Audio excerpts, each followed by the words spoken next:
ओम शांति।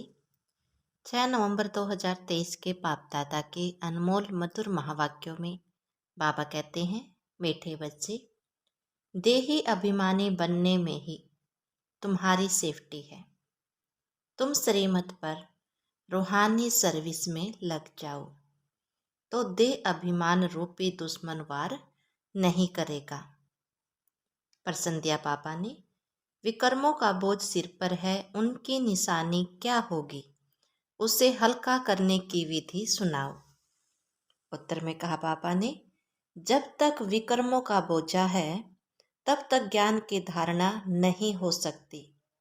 कर्म ऐसे किए हुए हैं जो बार बार विघ्न डालते हैं, आगे बढ़ने नहीं देते हैं। इस बोझ से हल्के होने के लिए नींद को जीतने वाले निंद्रा जीत बनो। रात को जागकर बाबा को याद करो तो बोझ हल्का हो जाएगा। कीर्तिया बाबा ने, माता ओ माता तू है जग की भाग्य विधाता। यह हुई जगत अम्बा की महिमा, क्योंकि यह है नई रचना। एकदम नई रचना तो होती नहीं है, पुरानी से नई होती है। मृत्यु लोक से अमर लोक जाना है, यह जैसे जीने और मरने का सवाल है। या तो मृत्यु लोक में मरकर खत्म होना है, या तो जीते जी मरकर अमर लोक में चलना है। जगत की माँ माना जगत को रचने वाली, यह जरूर है बाप सर्व का रचयिता। रचना रचते हैं ब्रह्मा द्वारा। बाप कहते हैं, सूर्यवंशी चंद्रवंशी राजधानी स्थापन करता हूँ। आना है संगम पर, कहते भी हैं कलप के संगम युगे। हर संगम युगे आता हूँ, कलियर समझाने है। सिर्फ मनुष्यों ने भूल कर नाम बदली कर दिया है। सर्वव्यापी का ज्ञान जो सुनाते हैं, उसमें पूछना पड़ता है, यह किसने कहा, कब कहा, कहाँ लिखा हुआ है। अच्छा, गीता का भगवान कौन है? जो ऐसे कहते हैं श्री कृष्ण तो देहधारी है, वह तो सर्वव्यापी हो नहीं सकता। श्री कृष्ण का नाम बदल जाए तो बात आ जाती है। बाप पर, बाप को तो वर्षा देना है। कहते हैं मैं राजयोग सिखाता हूँ। सूर्यवंशी चंद्रवंशी का वर्षा देने, नहीं तो 21 जन्मों का वर्षा उन्हें किसने दिया? लिखा हुआ भी है, ब्रह्मा मुख से ब्राह्मण रचे। फिर ब्राह्मणों को बैठ नॉलेज सुनाते हैं सृष्टि के आदि मध्य अंत की। तो जो नॉलेज देने वाला है वह जरूर चित्र भी बनाएंगे समझाने के लिए। वास्तव में इसमें कोई लिखने पढ़ने की बात नहीं है, परंतु यह सहज कर समझाने लिए चित्र बनाए हुए हैं। इनसे बहुत काम हो जाता है। तो जगत अम्बा की भी महिमा है, शिव शक्ति भी कहा जाता है। शक्ति किसने मिलती है? वर्ल्ड ऑलमाइट अथॉरिटी से। वर्ल्ड ऑलमाइटी अथॉरिटी, यह अक्सर भी महिमा में देना पड़े। अथॉरिटी माना जो भी शास्त्र आदि की नॉलेज है वह सब जानते हैं। अथॉरिटी है समझाने की। ब्रह्मा के हाथ में शास्त्र भी दिखाते हैं और कहते हैं, ब्रह्मा मुख कमल द्वारा सभी वेद शास्त्रों का राज समझाते हैं। जो अथॉरिटी हुई ना, तुम बच्चों को भी सभी वेद शास्त्रों का राज समझाते हैं। दुनिया नहीं जानती कि धर्म शास्त्र किसको कहा जाता है। कहाँ भी जाते हैं 4 धर्म, उनमें भी एक धर्म है मुख्य, यह है फाउंडेशन। बनियन ट्री का भी मिसाल दिया जाता है। इनका फाउंडेशन सड़ गया है, बाकी टाल टालियाँ खड़ी हैं। यह मिसाल है, दुनिया में झाड़ तो बहुत है, सतयुग में भी झाड़ तो होंगे ना, करके जंगल नहीं बगीचे होंगे। काम की चीज़ों के लिए जंगल भी होंगे, लकड़ा आदि तो चाहिए ना। जंगल में भी पशु पक्षी बहुत रहते हैं, परंतु वहाँ सब चीज़ें अच्छी फलदायक होती हैं। पशु पंछी भी शोभा है, परंतु गंध करने वाले नहीं होंगे। यह पशु पंछी ब्यूटी तो चाहिए ना। सृष्टि ही तमो सतो प्रधान है, तो सब चीजें सतो प्रधान होती हैं। वही सत तो क्या, पहली पहली मुख्य बात बाप से वर्षा लेना। चित्र बनते रहते हैं, उसमें भी लिखना है, ब्रह्मा द्वारा स्थापना, विष्णु द्वारा पालना। यह अक्सर मनुष्य समझते नहीं। इसीलिए विष्णु के दो रूप लक्ष्मी नारायण है, पालना करने वाले। यह तो समझते हैं, कोटों में कोई ही समझेंगे। यह भी लिखा है, आश्चर्यवंती सुनंती कथंती भागंती। नंबरवार पुरुषार्थ अनुसार अपना पद प्राप्त करते हैं। कहाँ ना कहाँ यह बातें लिखी हुई हैं। भगवानुवाच, अक्सर भी ठीक है। भगवान की बायोग्राफी अगर बिगड़ जाए तो सब शास्त्र खंडन हो जाए। देखने में आता है, बाप दिन प्रतिदिन अच्छी अच्छी पॉइंट्स देते रहते हैं। पहले पहले तो निश्चय कराना है कि भगवान ज्ञान का सागर है, मनुष्य सृष्टि का बीज रूप है। चैतन्य बीज में नॉलेज किसकी होगी? जरूर झाड़ की होगी। तो बाप आकर नॉलेज समझाते हैं ब्रह्मा द्वारा। ब्रह्मा कुमार कुमारियां नाम अच्छा है। प्रजापिता ब्रह्मा के कुमार कुमारियां तो ढेर हैं, इसमें अंधश्रद्धा की कोई बात नहीं है। यह तो रचना है ना। बाबा मम्मा अथवा तो माता पिता सब कहते हैं जगत अम्बा सरस्वती है ब्रह्मा की बेटी। यह तो प्रैक्टिकल में बीके है। कल्प पहले भी ब्रह्मा द्वारा नई सृष्टि रची थी, अब फिर जरूर ब्रह्मा द्वारा ही रचना होगी। सृष्टि के आदि मध्य अंत का राज बाप ही समझाते हैं, इसलिए इनको नॉलेजफुल कहा जाता है। बीज में जरूर पूरे वृक्ष की नॉलेज होगी। उनकी रचना चैतन्य मनुष्य सृष्टि है। बाप राजयोग भी सिखलाते हैं। परम पिता परमात्मा ब्रह्मा द्वारा ब्राह्मणों को बैठ सिखलाते हैं, जो ब्राह्मण फिर देवता बनते हैं। सुनने समय मजा तो सबको बहुत आता है, परंतु देह अभिमान के कारण धारणा नहीं होती है। यहाँ से बाहर गए और खल्लास। अनेक प्रकार का देह अभिमान है, इसमें बड़ी मेहनत चाहिए। बाप कहते हैं, नींद को जीतने वाले बनो, देह अभिमान छोड़ देही अभिमानी बनो। रात को जागकर याद करना है, क्योंकि तुम्हारे सिर पर जन्म जन्मांतर के विकर्मों का बोझा बहुत है, जो तुमको धारणा करने नहीं देते हैं। कर्म ऐसे किए हुए हैं, इस कारण देही अभिमानी नहीं बनते। गपोड़े बहुत मारते हैं, बड़े गपोड़े का चार्ट लिख भेजते हैं कि हम 75% याद में रहते हैं, परंतु बाबा कहते हैं इम्पॉसिबल। सबसे आगे चलने वाला खुद कहता है, कितनी भी कोशिश करता हूँ याद करने की, परंतु माया भुला देती है। सच्चा चार्ट लिखना चाहिए। बाबा भी बतलाते हैं ना, तो बच्चों को भी फॉलो करना चाहिए। फॉलो करते तो चार्ट भी नहीं भेजते हैं। पुरुषार्थ के लिए समय मिला हुआ है। यह धारणा कोई मासी का घर नहीं है, इसमें थकना नहीं होता है। कोई समझने में टाइम लेते हैं, आज नहीं तो कल समझ लेंगे।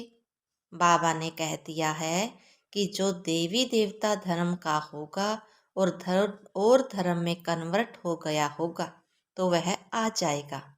एक दिन अफ्रीकन आदि की भी कॉन्फ्रेंस होगी, भारत खंड में आते रहेंगे।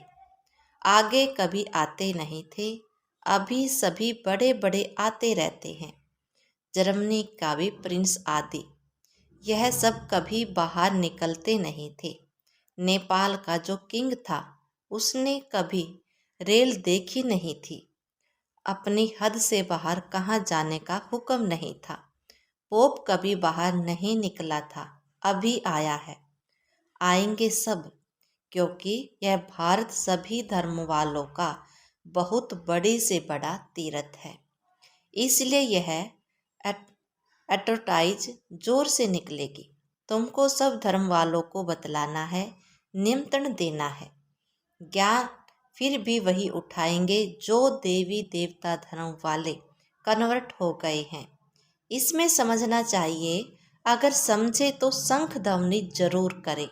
हम ब्राह्मण हैं ना, हमको गीता ही सुनानी है। बहुत सहज है। बेहद का बाप है, सर्व का रचयिता। उनसे वर्षा पाना हमारा हक है, सबका हक है। अपने पियर घर मुक्ति धाम में जाने का। मुक्ति जीवन मुक्ति का हक है। जीवन मुक्ति सबको मिलनी है। जीवन बंध से मुक्त हो शांत में जाते हैं, फिर जब आते हैं तो जीवन मुक्त हैं। परंतु सबको सतयुग में तो जीवन मुक्ति नहीं मिलती। सतयुग में जीवन मुक्ति में थे देवी देवता। पीछे जो आते हैं कम सुख कम दुख पाते हैं। यह हिसाब किताब है। सबसे कंगाल भारत ही बना है, जो सबसे ऊंचा था। बाबे कहते हैं, यह देवी देवता धर्म बहुत सुख देने वाला है। यह बनी बनाई है। सब अपने अपने समय पर अपना अपना पार्ट बजाते हैं।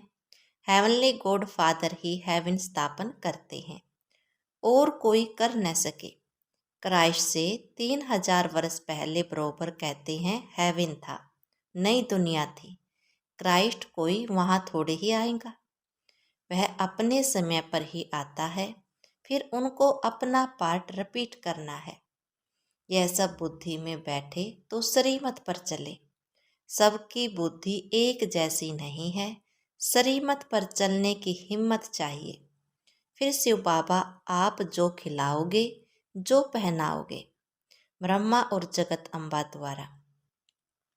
ब्रह्मा द्वारा ही सब कुछ करेंगे ना, तो दोनों कंबाइंड है। ब्रह्मा द्वारा ही कर्तव्य करेंगे। शरीर तो दो इकट्ठे नहीं हैं। कोई कोई कंबाइंड शरीर भी देखा है बाबा ने। सोल तो दोनों की अलग अलग हो गई। इसमें बाबा प्रवेश करते हैं, वह है नॉलेजफुल। तो नॉलेज किस द्वारा दे? श्री कृष्ण का चित्र तो अलग है, यहाँ तो ब्रह्मा चाहिए। प्रैक्टिकल में ब्रह्मा कुमार कुमारियाँ कितने हैं? यह कोई अंधश्रद्धा तो नहीं है। एडॉप्ट चिल्ड्रन को भगवान पढ़ाते हैं। कल्प पहले तो एडॉप्ट हुए हैं, वही सब होते हैं। बाहर ऑफिस में तो कोई नहीं कहेंगे हम बीके हैं, यह गुप्त हो गए। शिव बाबा की संतान तो है ही, बाकी रचना नई सृष्टि की रचनी होती है। पुराने से नया बनाते हैं। आत्मा में खाद पड़ने से पुरानी हो जाती है। सोने में ही खाद पड़ती है तो फिर झूठा हो जाता है। आत्मा झूठी होती है तो शरीर भी झूठा हो जाता है। फिर सच्चा कैसे हो? झूठी चीज को आग में डालते हैं पवित्र करने के लिए, तो कितना बड़ा विनाश होगा। यह त्योहार आदि भी सब भारत के हैं। यह किसके और कब के हैं कोई जानते नहीं। नॉलेज बहुत कम उठा सकते हैं। पिछाड़ी में करके रजाई मिली, उससे क्या? बहुत थोड़ा सुख हुआ ना। दुख तो आहिस्ते आहिस्ते शुरू हो जाता है। इसीलिए अच्छी रीति पुरुषार्थ करना है। कितने नए बच्चे तीखे हो गए हैं, पुराने अटेंशन नहीं देते। दे अभिमान बहुत है, सर्विस करने वाले ही दिल पर चढ़ेगा। कहा जाता है ना, अंदर एक बाहर दूसरा। बाबा अंदर से प्यार अच्छे अच्छे बच्चों को करेंगे। कोई बाहर से अच्छे हैं, अंदर से खराब होते हैं। कोई सर्विस नहीं करते हैं, अंधों की लाठी नहीं बनते हैं। अभी मरने जीने का सवाल है। अमरपुरी में ऊंच पद पाना है। मालूम पड़ता है किस किस ने कल पहले पुरुषार्थ कर ऊंच पद पाया है। वह सब देखने में आता है। जितना जितना देही अभिमानी बनेंगे, उतना सेफ्टी में चलते रहेंगे, दे अभिमान हरा देता है। बाप तो कहेंगे शरीमत पर जितना रूहानी सर्विस में चल सको उतना अच्छा है। सबको बाबा समझाते हैं। चित्रों पर समझाना बहुत सहज है। ब्रह्मा कुमार कुमारियाँ तो सब हैं। वह शिव बाबा है, बड़ा बाबा।